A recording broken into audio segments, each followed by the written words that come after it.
امریکہ کی جانب سے بھی اشارے ملنے لگے ہیں کہ ایران کے ساتھ محاذ آرائی اور مشرق وسطی میں کشیدگی ختم ہونے والی ہے۔ امریکی صدر ٹرمپ نے ایران تنازع جلد ختم ہونے کا اشارہ دیتے ہوئے کہا کہ جنگ ختم ہونے سے مہنگائی بھی کم ہو جائے گی۔ امریکی وزیر خارجہ مارکو روبیو بھی کہتے ہیں کہ مذاکرات میں پیش رفت ہوئی ہے۔ انہوں نے قیام امن کے لیے پاکستان کی کوششوں کی بھی تعریف کی ہے۔ امریکی صدر ڈونلڈ ٹرمپ نے ایران کے ساتھ تنازع جلد ختم ہونے کا اشارہ دے دیا ہے۔ امریکہ کی جانب سے بھی اشارے ملنے لگے ہیں کہ ایران کے ساتھ محاذ آرائی اور مشرق وسطی میں کشیدگی ختم ہونے والی ہے۔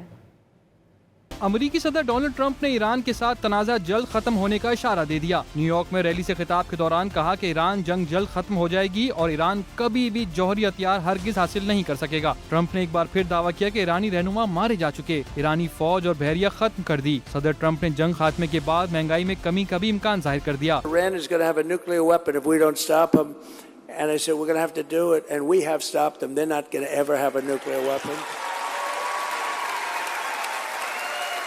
They're never going to have a nuclear weapon. And we'll have that over with soon. It'll be over with soon. And you're going to see numbers like you've never seen, both on the upside and also in terms of cost. You're going to see costs go down. امریکی وزیر خارجہ Marco Rubio نے مشرق وسطی میں مستقل جنگ بندی کے لیے پاکستان کی کوششیں قابل تعریف قرار دے دیں۔ سویڈن کے شہر ہیلسنگ برگ میں میڈیا سے گفتگو میں کہا کہ فیلڈ مارشل عاصم منیر سے مسلسل رابطے میں ہیں۔ Primary interlocutor on this has been Pakistan and continues to be, and they've done I think an admirable job.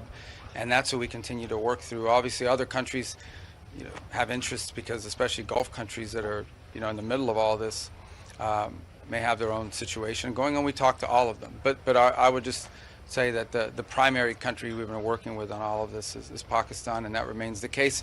امریکی وزیر خارجہ نے اس سے پہلے نیٹو اجلاس کے موقع پر پریس کانفرنس میں کہا تھا کہ ایران کے ساتھ مذاکرات میں تھوڑی سی پیش رفت ہوئی ہے اور یہ اچھی بات ہے۔